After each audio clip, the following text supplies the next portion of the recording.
আসসালামু আলাইকুম বন্ধুরা, আল্লাহর অশেষ রহমতে আশা করি আপনারা সকলেই ভালো আছেন আর আপনারা দেখছেন এমডি ভয়েস টিভি। হযরত ওমর রাদিয়াল্লাহু তাআলা আনহু তার মেয়ে হাফসা রাদিয়াল্লাহু তাআলা আনহা এর ব্যাপারে খুবই চিন্তিত ছিলেন, কেননা তার মেয়ে খুব অল্প বয়সেই বিধবা হয়ে যান। তাই তিনি তার মেয়ের জন্য ভালো একজন স্বামী খোঁজার সিদ্ধান্ত নিলেন। তাই তিনি তার সব সময়ের সাথে হযরত আবু বকর রাদিয়াল্লাহু তাআলা আনহু এর কাছে গেলেন এবং তার কাছে তার মেয়ের বিয়ের প্রস্তাব রাখলেন। কিন্তু হযরত আবু বকর রাদিয়াল্লাহু তাআলা আনহু কোনো সিদ্ধান্তই জানালেন না। তাই তিনি এবার গেলেন হযরত ওসমান রাদিয়াল্লাহু তাআলা আনহুর সাথে কথা বলার জন্য। ওসমান রাদিয়াল্লাহু তাআলা আনহু বললেন, আমি আপনাকে শীঘ্রই জানাবো এ ব্যাপারে। তার কথা শুনে ওমর রাদিয়াল্লাহু তাআলা আনহু সেখান থেকে ফিরে এলেন। সময় গড়িয়ে গেল, কিন্তু ওসমান রাদিয়াল্লাহু তাআলা আনহু পরবর্তীতে ওমর রাদিয়াল্লাহু তাআলা আনহুকে কিছুই জানালেন না। তাই তিনি তাকে খুঁজতে বের হলেন। খুঁজতে খুঁজতে মসজিদে গিয়ে তিনি তাকে খুঁজে পেলেন। যখন ওসমান রাদিয়াল্লাহু তাআলা আনহু টের পেলেন যে ওমর রাদিয়াল্লাহু তাআলা আনহু তার কাছে এসে বসেছেন, তখন তিনি তার সালাত দীর্ঘায়িত করতে লাগলেন। তিনি তার সালাত শেষ করতে চাইছিলেন না, কারণ সময়টা তার জন্য বিব্রতকর ছিল। ওসমান রাদিয়াল্লাহু তাআলা আনহুর নামাজ শেষ হবার পর ওমর রাদিয়াল্লাহু তাআলা আনহু তার দিকে গেলেন। তিনি বললেন, আমি এখনো তোমার উত্তরের জন্য অপেক্ষায় রয়েছি। ওসমান রাদিয়াল্লাহু তাআলা আনহু বললেন, আমি আসলে বর্তমানে বিয়ের ব্যাপারে কোনো আগ্রহ বোধ করছি না। ফলে ওমর রাদিয়াল্লাহু তাআলা আনহু এতে কিছুটা হতাশ হলেন। আবু বকর রাদিয়াল্লাহু তাআলা আনহু কিছু বললেন না। ওসমান রাদিয়াল্লাহু তাআলা আনহু বিয়ে করতে চাইছেন না। তাই এই পর্যায়ে তিনি রাসূল সাল্লাল্লাহু আলাইহি ওয়াসাল্লামের সাথে কথা বলতে গেলেন। আবু বকর রাদিয়াল্লাহু তাআলা আনহু ও ওসমান রাদিয়াল্লাহু তাআলা আনহুর সাথে ঘটা ঘটনাটি জানানোর জন্য তিনি বললেন, হে আল্লাহর রাসূল, আমি আবু বকর রাদিয়াল্লাহু তাআলা আনহু ও ওসমান রাদিয়াল্লাহু তাআলা আনহুর কাছে গিয়ে আমার মেয়ে হাফসা রাদিয়াল্লাহু তাআলা আনহুকে বিয়ের প্রস্তাব দিয়েছি, কিন্তু আবু বকর রাদিয়াল্লাহু তাআলা আনহু কোনো সিদ্ধান্ত জানাননি। ওসমানও বললেন যে তার বিয়েতে কোনো আগ্রহ নেই। তখন রাসূল সাল্লাল্লাহু আলাইহি ওয়াসাল্লাম ওমর রাদিয়াল্লাহু তাআলা আনহুকে বললেন, হে ওমর, আবু বকর রাদিয়াল্লাহু তাআলা আনহু এবং ওসমান রাদিয়াল্লাহু তাআলা আনহুর চেয়ে উত্তম কেউ হাফসাকে রাদিয়াল্লাহু তাআলা আনহাকে বিয়ে করবে। এটা শুনে ওমর রাদিয়াল্লাহু তাআলা আনহু অভিভূত হলেন। তিনি সাথে সাথেই বুঝে গিয়েছিলেন, কিন্তু তারপরেও একটা স্পষ্ট উত্তর তিনি চাইছিলেন রাসূল সাল্লাল্লাহু আলাইহি ওয়াসাল্লামের কাছ থেকে। তাই রাসূল সাল্লাল্লাহু আলাইহি ওয়াসাল্লাম বললেন, আমি হাফসা রাদিয়াল্লাহু তাআলা আনহাকে বিয়ে করব এবং ওসমান রাদিয়াল্লাহু তাআলা আনহু আমার মেয়ে উম্মে কুলসুম রাদিয়াল্লাহু তাআলা আনহাকে বিয়ে করবে। ওসমান রাদিয়াল্লাহু তাআলা আনহুর সে সময় বিয়ে করতে না চাওয়ার অন্যতম একটি কারণ হলো যে কিছুদিন আগেই তার স্ত্রী রুকাইয়া রাদিয়াল্লাহু তাআলা আনহা অর্থাৎ রাসূল সাল্লাল্লাহু আলাইহি ওয়াসাল্লামের মেয়ে ইন্তেকাল করেছেন। তাই রাসূল সাল্লাল্লাহু আলাইহি ওয়াসাল্লাম চাইছিলেন যে ওসমান রাদিয়াল্লাহু তাআলা আনহু যেন তার অন্য মেয়ে উম্মে কুলসুম রাদিয়াল্লাহু তাআলা আনহাকে বিয়ে করে। ওমর রাদিয়াল্লাহু তাআলা আনহুর মুখ খুশিতে উদ্ভাসিত হয়ে উঠেছিল। আবু বকর রাদিয়াল্লাহু তাআলা আনহু তাকে মসজিদের বাহিরে দেখে তার দিকে এগিয়ে গেলেন। তিনি জানতেন যে রাসূল সাল্লাল্লাহু আলাইহি ওয়াসাল্লাম হাফসা রাদিয়াল্লাহু তাআলা আনহার বিয়ে করতে চান। তিনি ওমর রাদিয়াল্লাহু তাআলা আনহুকে উদ্দেশ্য করে বললেন, হে ওমর, আমি যখন তোমার মেয়েকে বিয়ের ব্যাপারে কোনো সিদ্ধান্ত জানাইনি তখন তুমি হয়তো হতাশ হয়েছিলে। তখন ওমর রাদিয়াল্লাহু তাআলা আনহু হ্যাঁ সূচক জবাব দিলেন। তখন আবু বকর রাদিয়াল্লাহু তাআলা আনহু বললেন, আল্লাহর কসম, আমি তোমাকে কোনো জবাব দেইনি, কারণ রাসূল সাল্লাল্লাহু আলাইহি ওয়াসাল্লাম পূর্বে আমাকে ইঙ্গিত দিয়েছিলেন যে তিনি হাফসা রাদিয়াল্লাহু তাআলা আনহাকে বিয়ে করতে চান। রাসূল সাল্লাল্লাহু আলাইহি ওয়াসাল্লাম বিষয়টি গোপন করতে চেয়েছিলেন, আর আমিও তার গোপনীয়তাকে রক্ষা করেছি। রাসূল সাল্লাল্লাহু আলাইহি ওয়াসাল্লাম তোমার কাছে গিয়ে হাফসা রাদিয়াল্লাহু তাআলা আনহার ব্যাপারে কথা বলতেন এবং জানাতেন যে তিনি তোমার মেয়েকে বিয়ে করতে আগ্রহী। একদিন ওসমান রাদিয়াল্লাহু তাআলা আনহু এর সাথেও ওমর রাদিয়াল্লাহু তাআলা আনহুর দেখা হয়। ওসমান রাদিয়াল্লাহু তাআলা আনহু বলেন, আপনার মেয়েকে বিয়ে না করার অন্যতম কারণ রাসূল সাল্লাল্লাহু আলাইহি ওয়াসাল্লাম আমার কাছে ইতিমধ্যে এসে তার অন্য মেয়েকে বিয়ে দেবার প্রস্তাব দিয়েছেন। হয়তো রাসূল সাল্লাল্লাহু আলাইহি ওয়াসাল্লাম ওসমান রাদিয়াল্লাহু তাআলা আনহুকে বলেছিলেন তিনি হাফসা রাদিয়াল্লাহু তাআলা আনহাকে বিয়ে করতে চান। হাফসা বিনতে ওমর আল খাত্তাব রাদিয়াল্লাহু তাআলা আনহা ইসলামের ইতিহাসে দ্বিতীয় শ্রেষ্ঠ ব্যক্তির কন্যা। তার মায়ের নাম জয়নব বিনতে আল মাজুন রাদিয়াল্লাহু তাআলা আনহা, যিনি বিখ্যাত সাহাবী উসমান ইবনে আল মাজুনের বোন। রাসূল সাল্লাল্লাহু আলাইহি ওয়াসাল্লামের নবুয়তের 5 বছর আগে হাফসা রাদিয়াল্লাহু তাআলা আনহা জন্মগ্রহণ করেন। রাসূল সাল্লাল্লাহু আলাইহি ওয়াসাল্লামের সাথে বিয়ের আগেও তার বিয়ে হয়েছিল। রাসূল সাল্লাল্লাহু আলাইহি ওয়াসাল্লাম যখন তাকে বিয়ে করেন তখন তিনি বিধবা। তার প্রথম স্বামী ছিলেন খুনাইস ইবনে হুযাফা আল শাহমি রাদিয়াল্লাহু তাআলা আনহু। তারা একসাথে আল হাবাশা অর্থাৎ আবিসিনিয়ায় হিজরত করেন। কিছু কুরাইশ নেতার ইসলাম গ্রহণের গুজব শুনে তারা মক্কায় ফিরে আসেন। এরপরে তারা আবার মদিনায় হিজরত করেন। খুনাইস রাদিয়াল্লাহু তাআলা আনহু সে সকল সৌভাগ্যবান সাহাবীদের একজন যারা বদরের যুদ্ধে অংশগ্রহণ করেছেন। তিনি রাসূল সাল্লাল্লাহু আলাইহি ওয়াসাল্লামের সাথে উহুদেও অংশ নেন। তিনি উহুদে সরাসরি মারা যাননি, বরং পরবর্তীতে আঘাতের কারণে মারা যান। তো হাফসা রাদিয়াল্লাহু তাআলা আনহা সে সময় বিধবা হয়ে গেলেন মাত্র 21 বছর বয়সে। তিনি প্রচুর নামাজ আদায় ও রোজা রাখার ব্যাপারে প্রসিদ্ধ ছিলেন।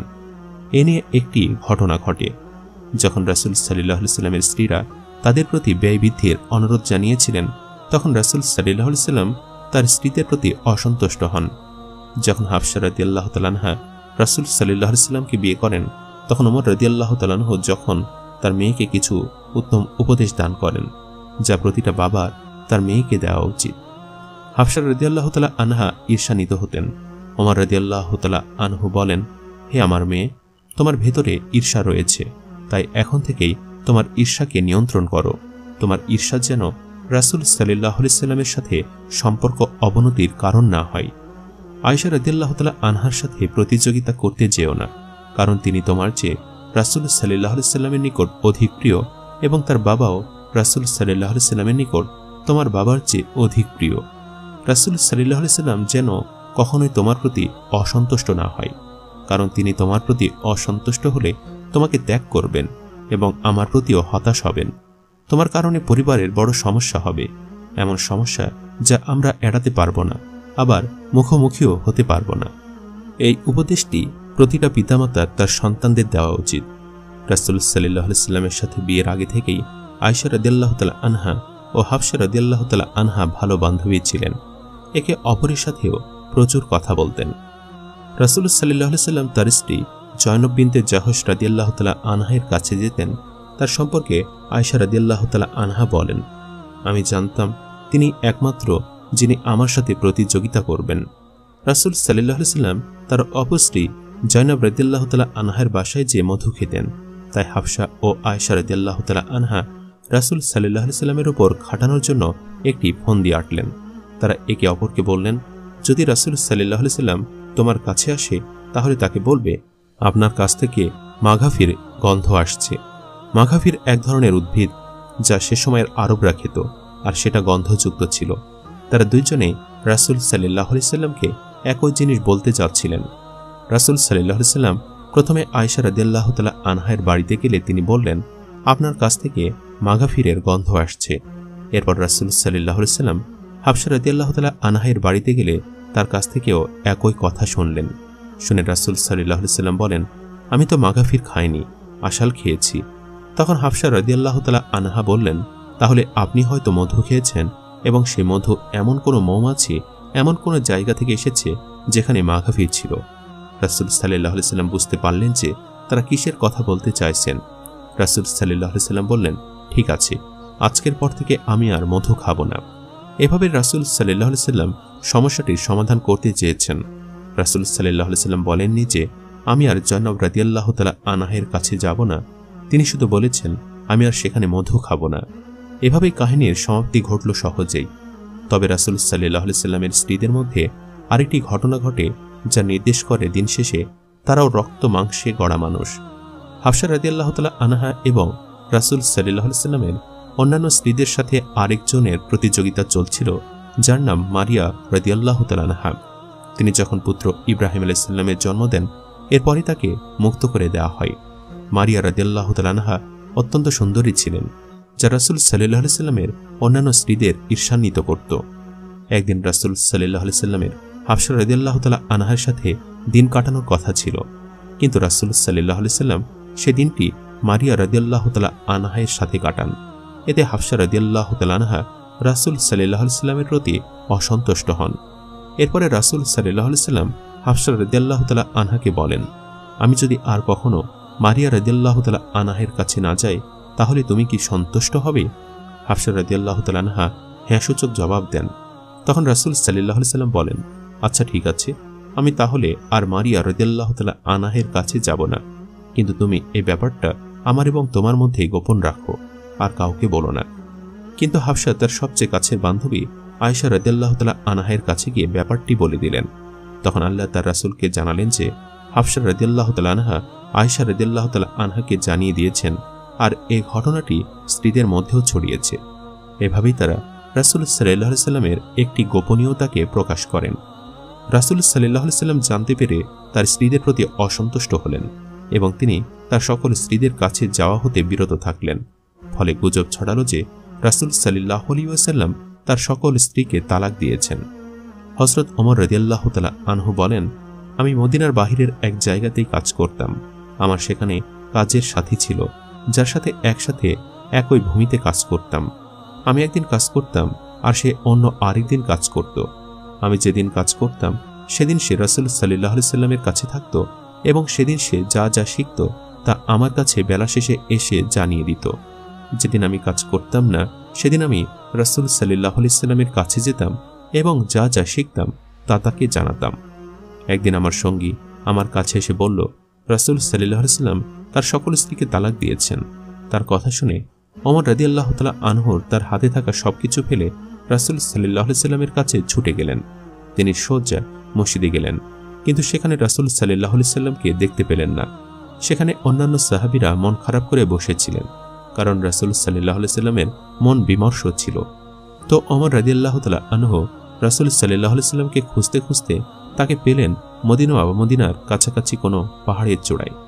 যখন রাসূল সাল্লাল্লাহু আলাইহি সাল্লাম একাকী ইবাদত করতে চাইতেন তখন তিনি সেখানে যেতেন। ওমর রাদিয়াল্লাহু তাআলা আনহু সেখানে গিয়ে দেখলেন বাহিরে একজন লোক দাঁড়িয়ে আছেন, যিনি যে কাউকে বাধা দিচ্ছেন যেন কেউ রাসূল সাল্লাল্লাহু আলাইহি সাল্লামের কাছে গিয়ে তাকে বিরক্ত না করতে পারে। কারণ রাসূল সাল্লাল্লাহু আলাইহি সাল্লাম মন খারাপের কারণে কারোর সাথে কথা বলতে চাইছিলেন না। ওমর রাদিয়াল্লাহু তাআলা আনহু রাবাকে বললেন, তুমি রাসূল সাল্লাল্লাহু আলাইহি সাল্লামের কাছে গিয়ে জিজ্ঞেস করো আমি তার সাথে কথা বলতে পারবো কিনা।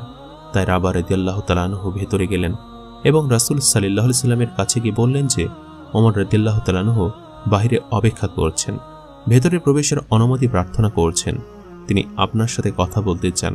তার কথা শুনে রাসূল সাল্লাল্লাহু আলাইহি সাল্লাম কোনো জবাব দিলেন না।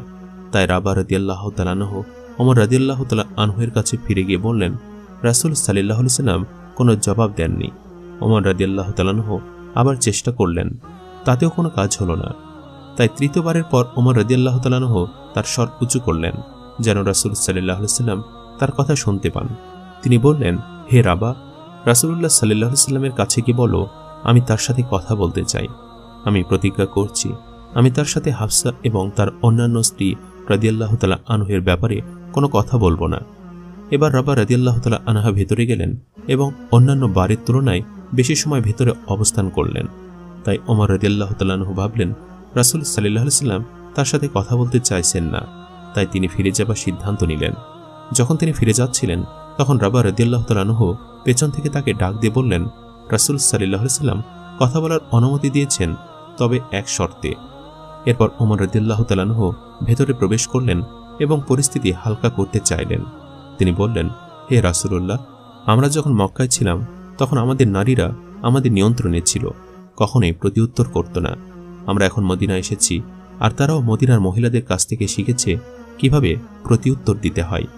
এরপরে তারাই আমাদের প্রতিউত্তর আর নির্দেশ দিচ্ছে। এটা শুনে রাসূল সাল্লাল্লাহু আলাইহি সাল্লাম হাসতে লাগলেন।